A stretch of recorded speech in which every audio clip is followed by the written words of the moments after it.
Welcome to East Meets West on Leadership. Today I have a very special friend, coach, mentor, facilitator. She is everything. So Sandra Davis here from New Zealand. Sandra is an expert facilitator, coach, as I said, instructional design and curriculum developer and consultant. So for over 20 years, Sandra has been facilitating leadership development and business culture that thrive and has consulted in companies in New Zealand, Australia, Malaysia, Singapore, the Caribbean, and Ghana, obviously, Brazil, and the USA. She uses DISC, and this is a tool that you'll be introduced to today, that we are going to talk about using DISC for your leadership style, but mostly focused today on our children. How can we build the leadership skills in our children using DISC? So Sandra, welcome to East Meets West, and we are delighted to have you. I can't wait to hear, how you put DISC over. So, thank you, Shanti. And as we say here in New Zealand, kia ora koutou whānau. So that's welcome family. So, today we're going to talk about parenting, we're going to talk about leadership, we're going to talk about DISC, and that makes us all one big human family. So yeah, thank you for that warm welcome. So where would you like me to start? Yes, Sandra. So indeed, it's a lot to cover in this short period. And I know you're going to just scrape the surface of these topics here. And, the whole idea is to keep adding value to people. And we want to see, people get the most out of this session. And for a DISC trainer and, consultant also, I've seen how DISC has helped me in my communication style, because my style have changed and shifted. So my story is a whole long story on DISC. A few years back, when I did my DISC, I was more of a CS. Now my profile gone to a DC. And I know some of you might think, what kind of language, what is she talking about? But Sandra is going to give us a little more idea, or explain a little bit what is DISC and what are these 4 styles that usually comes out from all of us, which we have all 4. Yes, we do indeed. And thank you, Shanti.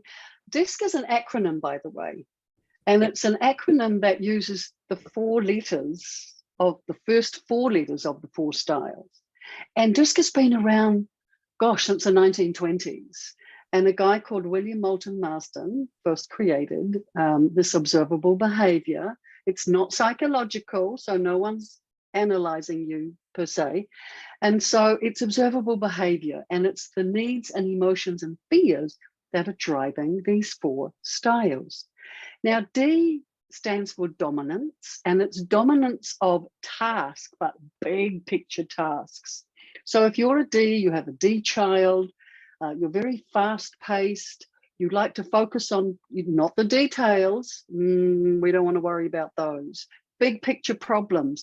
And the Ds, they've kind of got a little bit like a, their brains are going all the time. And they often see their environment as a little bit antagonistic, a little bit unfavorable. So they must be in control of the tasks. So that's the D, dominance.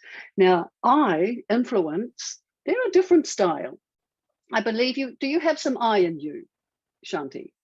Oh, Sandra, my first DISC assessment gave me 2% I. I have actually improved.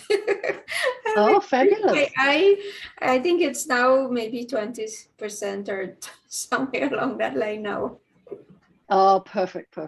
Now, by the way, we have all the 4 styles within our personality in varying degrees. Yep. And we have access to all of those observable behaviours. So the influence I style, they are people. They're very social, they're very outgoing, and they are also fast paced, and they're very trusting. They trust other people really easily. And so if you have a high I child, they will bring all their friends home. They will be the life of the party and a little bit disorganized. So further on down our conversation, I'm going to introduce a quality that is a little bit underdeveloped in each of our styles, that in a leadership role, because remember, us parents, we are in a leadership role, aren't we, Shanti? Oh my, we have so much to learn as parents. Exactly. But, you know, it's like stepping into that role and knowing how to work and talk and be with the DISC within you and within your children. And so I'm going to talk a little bit about the 4 qualities, or I call them virtues, to bring out that leadership quality in yourself and in your children. So back to the DISC. So the S style, that is steadiness, is the word for the S style. These styles tend to be focused on people also, but they have a slower pace to them because they are always steadying the pace of their environment. And they don't like rapid change, by the way. So if you said you're going to take your child out to McDonald's and you change your mind, they will be very upset because they don't like change. And then you come to the C style, which is compliance. Compliance to what, though? Compliance to rules and regulations of the task. So they like the details. Give them more details. And these children, they will ask questions till the cows come home. Now, won't they, Shanti? Yes, they do. Right. And if you're a D parent, a little bit of patience is required because your C child is asking you all these detailed questions that you have no time for. So by now you may be seeing yourself from some of this conversation that I'm sharing with you today. And remember, there's no right or wrong behavior to have. It's all situational. DISC is situational. It's in what situation you're in and what is required of you in regards to your style. So that's why it's really important to be able to know what's driving your style and be able to adapt to the situation that you're in. Because adaptation in a leadership role is critical. It builds rapport, and you must also be able to adapt into using certain qualities or virtues, as I say, that you may not feel comfortable using. For example, the high S is not quite comfortable in conflict situations. And as a leader, and as a parent, we've got some conflict happening at home most of the time, most days, to varying degrees. So S's don't like conflict. They will avoid it like the plague, or like the pandemic, actually. And so they will require more development of assertiveness and courage. And when you are being in a leadership role, assertiveness is critical. And so coming to the C, they tend to be very, very, what's the word? What the word can I say? A little bit introverted. So they tend to not show their feelings. They're very, you don't know what's going on with them, and they're not spontaneous. So for example, a virtue underdeveloped with the C, even the child or the adult, would be joyfulness. You know, it's like finding humor when things get hard. It's not easy, doesn't come easy to the C. Are you seeing any of your children here, Shanti? Oh, yes, so much. When you talk about the S and changing, my little one will say to me, "Oh, you did not keep your promise," and she'll get so upset with me if I promise to take her somewhere. With the C, oh boy, indeed lots of patience for me. So D as a DC is that the C takes so long to make up their mind on something, and I want things done so fast that it drives me crazy. But indeed, you know, Sandra, as you're explaining, and others get to understand, is that we get to understand ourselves through this here. And when we are able to see, you know what, this is who my child is, this is, you know, how they behave, how do I adopt my style so that I'm able to communicate with them and build a relationship with them. So that's the part, you know, we can understand all of this. It also, you taking the effort and the, you know, to adopt yourself to their style or adapt them, you know, if they are slow paced, how can you slow down as a D, or as an I, how can you slow down for the C and the S? And I'll give you an example. My husband is a high S. And sometimes I have to give him enough time to make decisions. And if we want to go on a vacation, I have to start a year before.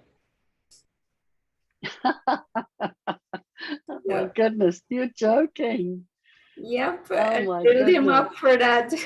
So, you know, Sandra, indeed, is that learning this year has helped me a lot too in understanding others and being able to communicate better, allowing them to be themselves.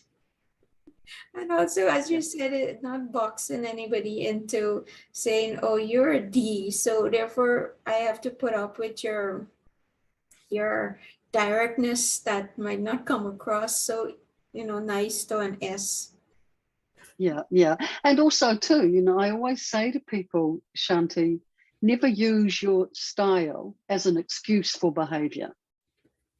Because you'll see once you start to use the language of DISC with your children and bring that into your family's culture, your adolescents and your teenagers who are right onto it, they will start to use their DISC as, oh, mum, that's just my D, get over it. Or, oh, come on, lighten up a bit. You know, I'm a high I, remember, mum. No, you need to teach them that never use your style as an excuse for behavior. It depends on who you're with and the situation that you're in. And so I'm a trained facilitator for the Virtues Project, which is a global initiative for building character in ourselves and in our children. And they teach 5 strategies for developing character in our children, which I firmly believe in, and it works. And one of the strategies is finding teachable moments where you observe the child and either acknowledge that you see a quality in them being used. For example, oh my goodness, my high D son, he's being patient. Oh my goodness, what's happening there? He's never patient. And so what you do is you feed that back to him. You say, wow, now that's patience. That's all you have to say. You don't have to go into a big conversation about it. You just go, wow, that's thoughtfulness. Wow, that's kindness. You were so kind to your brother by helping him clean his room up. So find those teachable moments to bring out those leadership qualities in your children. For example, you know, becoming more patient with the D, bringing out more joyfulness in the C, and then really just acknowledging or using those teachable moments when patience is missing, for example, and really having your children understand the definitions of each of the virtues. For example, I wrote some notes down here. So patience is waiting peacefully and having faith that things will turn out all right. Now, remember, the D sees their environment as unfavorable. So you need to just let them know, stop, breathe. It's going to be okay. we just need you to practice a bit of patience and listening right now. And then calm the energy down and see what happens. And so that's finding those teachable moments, either to bring a virtue in or to acknowledge a virtue in the child. Oh, by the way, Shanti, it might work with your husband as well. Yep. I'm learning. Yeah, that strategy. I meant that strategy might work. We will have to have a next session that covers maybe husband and wives. Yeah. Oh, love to. So another strategy is to use the language of the virtue and never label a behavior, never shame a behavior, but use the virtue. Now, instead of saying, oh, you're such a good girl for helping mummy hang the washing out. No, that's a label. What's the virtue that you see her demonstrating? Oh, darling, that's so helpful for you to be helping mummy hang the washing out. I really appreciate. And I didn't have to ask you, did I? That's very kind of you. Or it could be, thank you for your thoughtfulness for helping me hang the washing out. Now, we work within the Virtues Project. We work with like about 100 virtues, by the way, Shanti. There's a lot of them. You could imagine, yeah. And so use the language of the virtue instead of the good or the bad in your communication with your children, and just watch them grow. You know, their character will build, and you'll start to notice that, you know, the bad behavior might shift, and it's not bad, by the way. It's just behavior.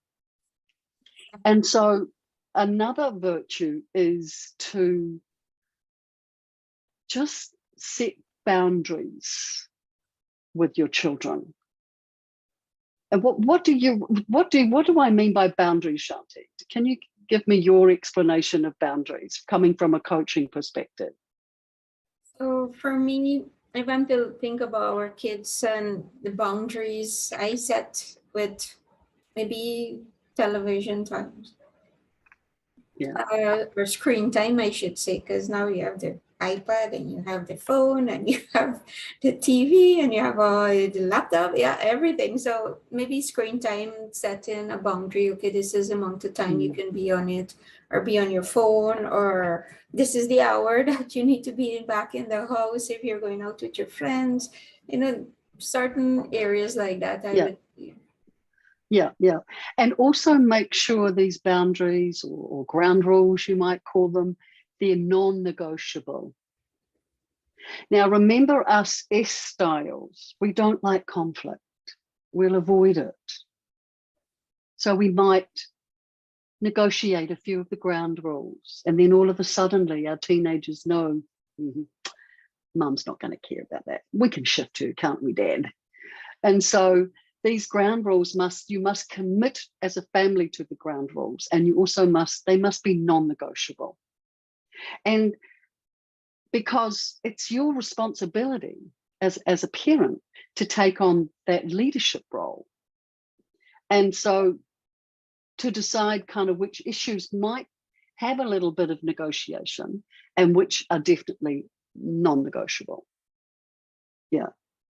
Because it's setting clear boundaries, and with clear boundaries comes safety, comes trust, comes, you know, like the environment, the culture. Remember, your family has a culture of beliefs, of values, and each human in that culture may have different values, because the D, I, S, and C within us have different values.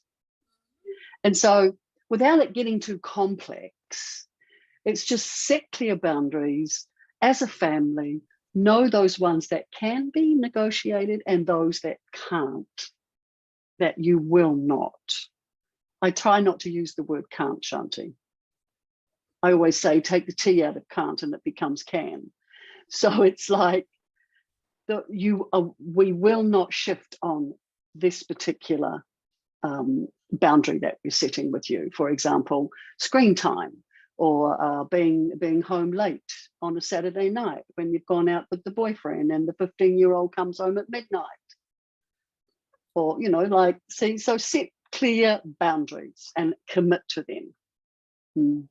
Definitely. I would say the boundaries, I think sometimes, I'm not saying all parents, but some parents indeed do not set any boundaries.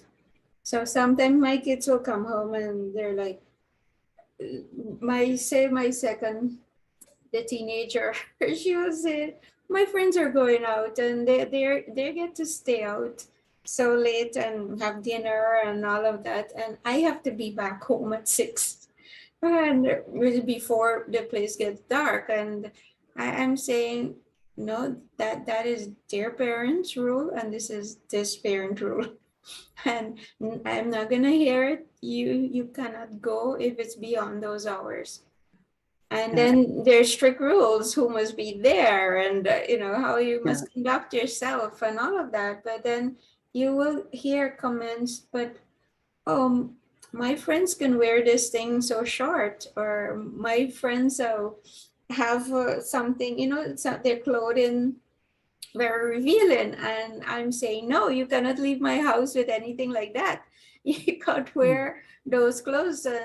But what I'm getting at is that indeed some of our parents do not set any boundaries, and the kids, it's sad to see that many of our children are growing up now with this entitlement mentality because they could do anything they feel like doing and no one should not correct them. Long before, the saying says it takes a village to raise a child. Now, if a villager tried to correct someone else's child, you have a different story will be playing out there.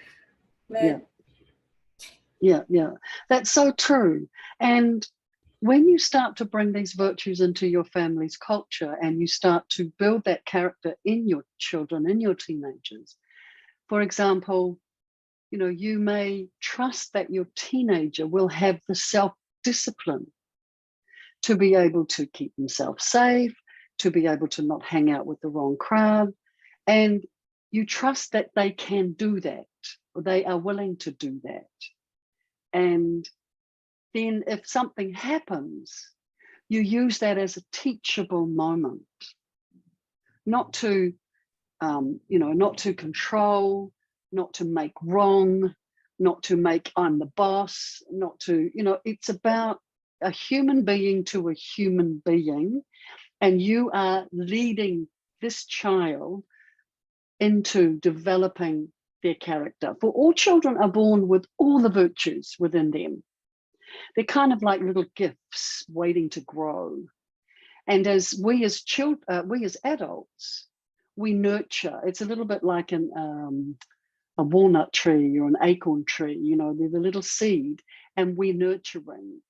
And this seed is growing into a huge oak tree. That's the best thing that I just thought of to describe it. And so, we see these virtues within them and we feed them back to the child and we grow them. And we use these teachable moments because, hey, look, we're all human. We can get things wrong sometimes.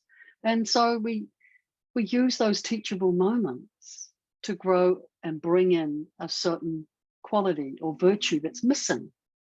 It could be diligence. It could be discernment, discerning when to behave like that or speak like that, or et cetera, et cetera. Yeah. Exactly. As you can see, I'm very passionate about, teaching these strategies to parents.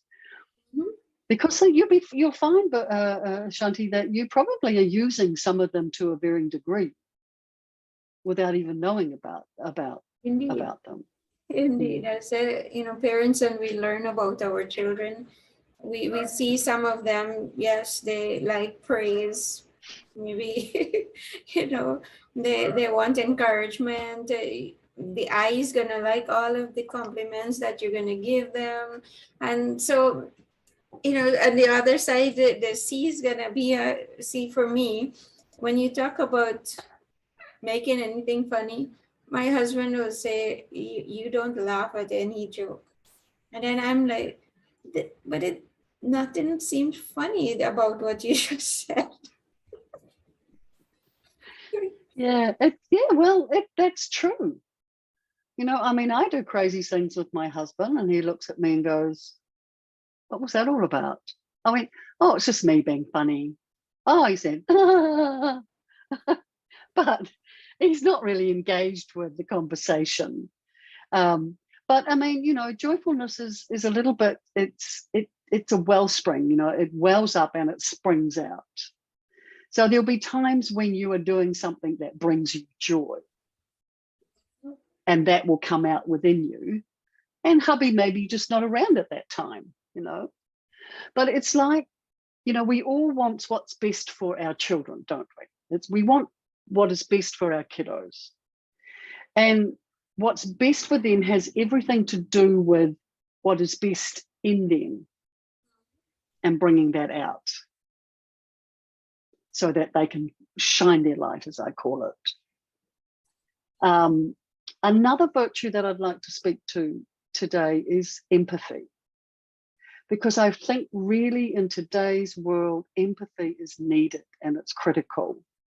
So it's being able to experience what the other person is feeling, what they're thinking, what they're going through, and moving from here to the heart. You don't feel empathy here. You have all the context up here, but you move here, it's a feeling. And you express empathy by showing compassion. And once you can connect to how the other child or your child is feeling, what they're thinking, and experiencing empathy, then you can make a choice as to what teachable moment is required, what language of the virtue is required, and then go from there. Yeah. I keep thinking of how do we adapt to that person so that we could connect with them. How can we, how we usually, or how we got wired and we usually communicate, how do we adapt and help that person to see also from our side? But it's really understanding your child, understanding their personality in a sense of how they see the world too. And I really think that DISC is an awesome tool to start with, understanding this here, what it is about. And as you said, it's been around for a long time. And many people know about it and many also don't know. And using it, helping yourself, developing yourself first as parents to be able to understand you so that you could be able to understand your kids. And I do believe too, this is something that should be taught to our teachers, because you Yes. see in the schools, we try communicating to everyone. You have 15, 20, 30 students in this class, and you're communicating in your style to all of them. And some might get it, and some is just not getting it. And they get them the high C's who's going to want to ask a lot of questions. Sometimes the D or will shut them down and don't even Exactly. a high D teacher teaching. And so it's so important as adults, as parents, we understand who we are so that we are able to adapt to the students or the child that is in front of you, so you could help them better than just throwing things out in your way. Yeah.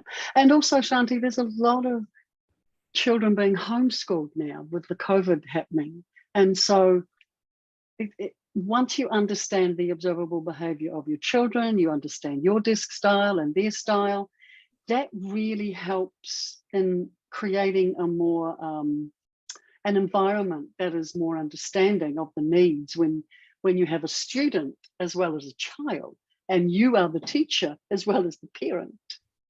And so that can create a lot of conflict and a lot of frustration and a lot of stress. And so, I mean, like my Discovering Me program for youth was first created by a school asking me to do a 9-week program with their children because they were having bullying issues. And so I did, you know, a few sessions on DISC, I did bullying, I did virtues, and it was really successful. And I thought, maybe I've got something here. And so I started to work on designing the program, and you know, it's gone from strength to strength. And now we have some fabulous DISC birds assessments for children, which includes parent section and a teaching section. I believe I just saw yours come through last week, Shanti. How did you enjoy that? Yep, actually I can share my screen and just give a little glimpse of what fabulous this looks like. And so yes, this is my report that you might be seeing here.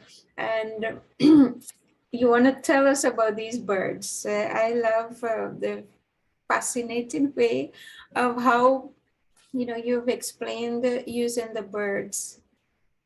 Well, the birds, for many years we used just DISC, and you will see a lot of different reports with DISC.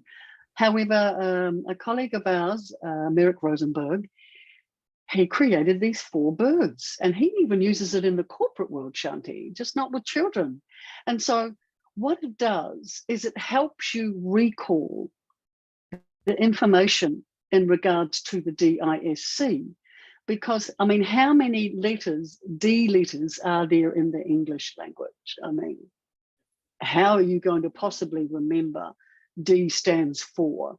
However, if you could think of an eagle, you are instantly able to connect to those qualities around the D eagle.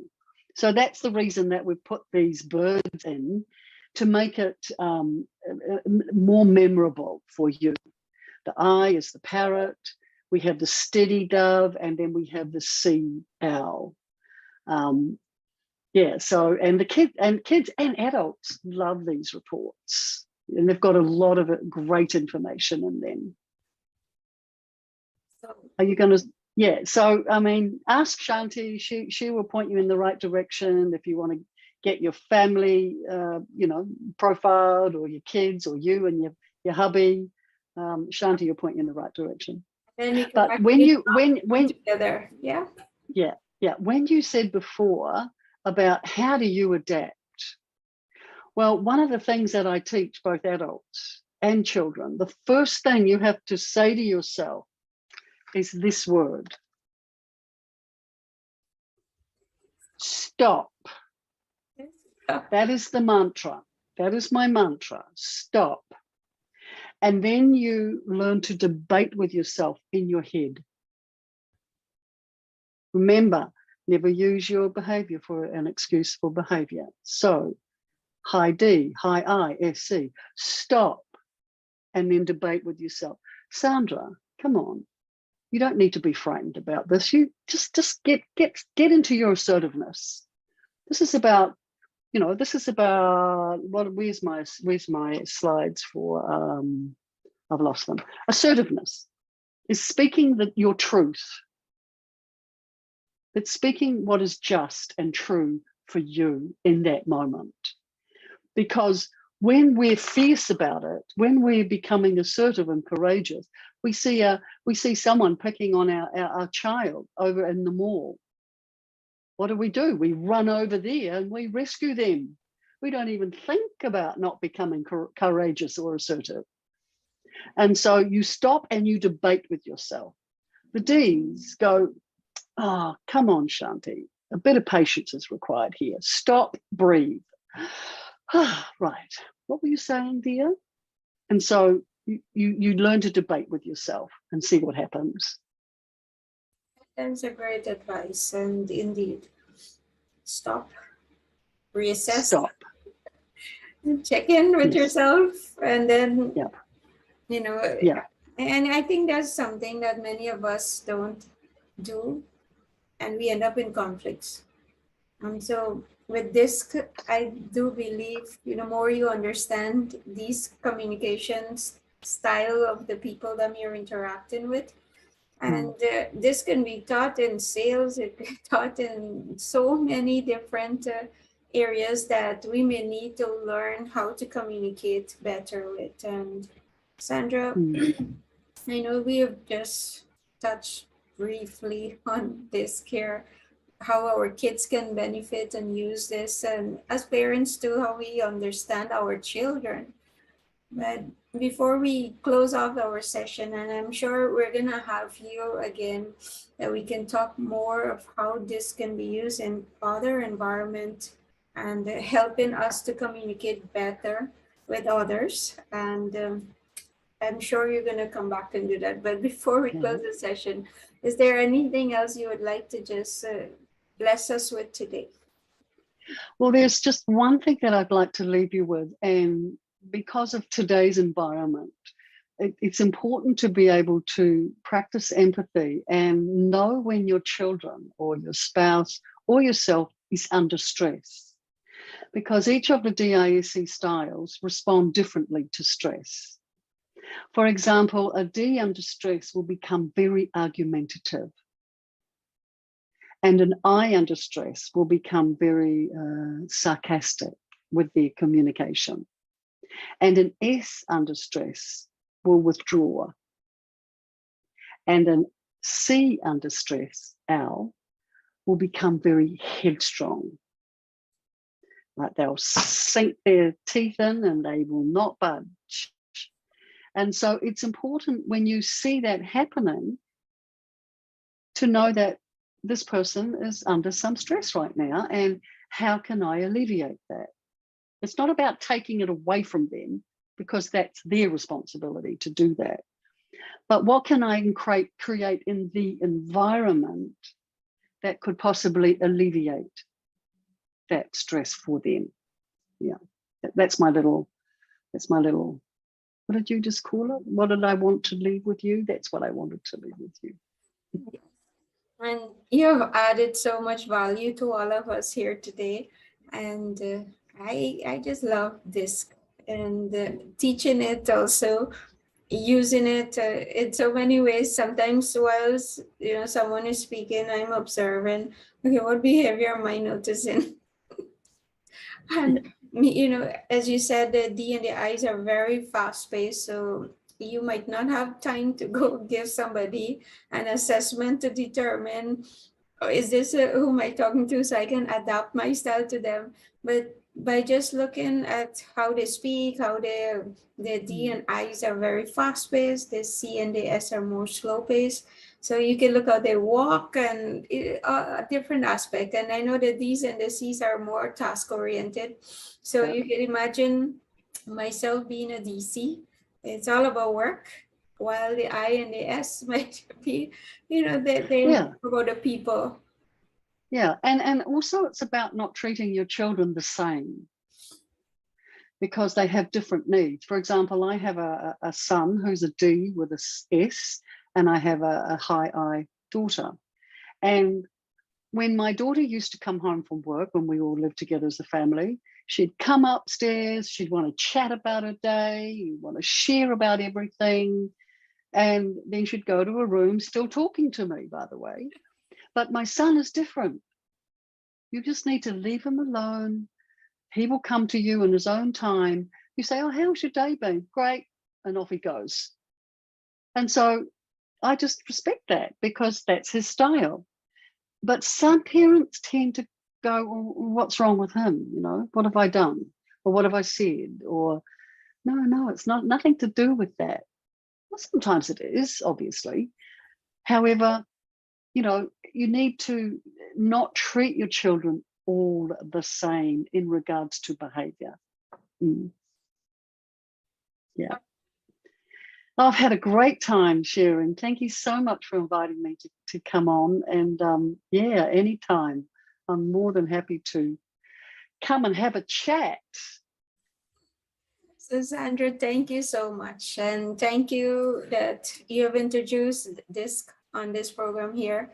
And yes, if someone wants to take an assessment and learn more about this here, they can contact me and also contact you.